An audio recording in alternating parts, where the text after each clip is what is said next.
சென்னையில் வாய்ப்புண்ணிற்காக அனுமதிக்கப்பட்ட சிறுவனுக்கு பிறப்புறுப்பில் இருக்கும் தோலை நீக்கும் சுன்னத் அறுவை சிகிச்சையை மருத்துவர் செய்ததாக குற்றச்சாட்டு எழுந்திருக்கும் நிலையில் சுகாதாரத்துறை அதிகாரிகள் விசாரணை மேற்கொண்டு வருகின்றனர்.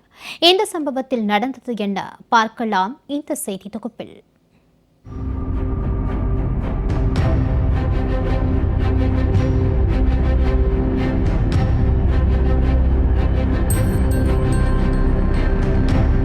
சென்னை மயிலாப்பூரைச் சேர்ந்தவர் விஜய் ஆனந்த் விஜயலட்சுமி தம்பதிகளின் 9 வயது மகனுக்கு வாய்ப்பகுதியில் புண் ஏற்பட்டதாக கூறி சென்னை ஐஸ் ஹவுஸ் பகுதியில் உள்ள கிறிசன்ட் தனியார் மருத்துவமனையை சிகிச்சைக்காக அணுகியதாக தெரிகிறது.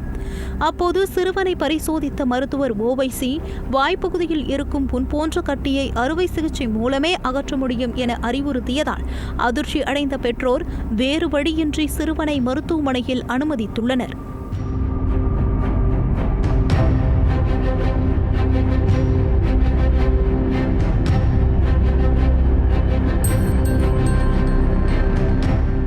இதையடுத்து சிறுவனுக்கு அறுவை சிகிச்சை மேற்கொள்ளப்பட்ட நிலையில் பெற்றோருக்கு அதிர்ச்சியை காத்திருந்தது. வாய்ப்புண்ணுக்கு அறுவை சிகிச்சை செய்வதற்கு பதிலாக சிறுவனின் பிறப்புறுப்பின் மேல் தோலை மருத்துவர்கள் நீக்கியுள்ளதை கண்டு பெற்றோர் அதிர்ச்சியடைந்துள்ளனர். இதை சுன்னத் என்றும் ஆங்கிலத்தில் சர்க்கம்சேஷன் என அழைப்பதுண்டு.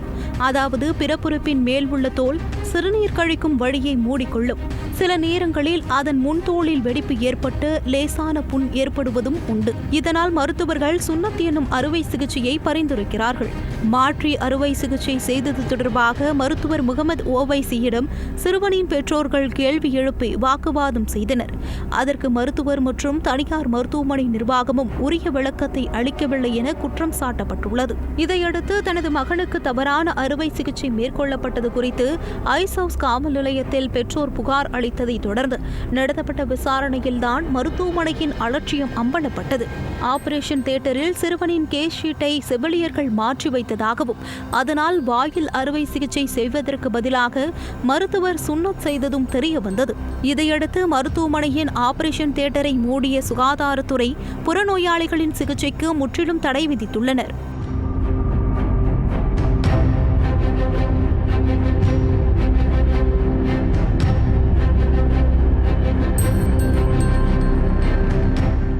என்னதான் சிறுவனின் கேஸ் ஷீட்டை செவிலியர்கள் மாற்றி வைத்ததாக காரணம் சொன்னாலும் மருத்துவரின் அலட்சிய போக்கே சிறுவனுக்கு நேர்ந்த விபரீதத்திற்கான முழு பொறுப்பு என்ற குற்றச்சாட்டு முன்வைக்கப்படுகிறது. இதனிடையே சுகாதாரத்துறை நடத்திய விசாரணையில் சிறுவனுக்கு தவறுதலாக அறுவை சிகிச்சை மேற்கொள்ளப்பட்டது உறுதி செய்யப்பட்டது. இதையடுத்து தவறான சிகிச்சை அளித்த மருத்துவர் மீது உரிய நடவடிக்கை எடுக்க பரிந்துரைக்கப்பட்டுள்ளது.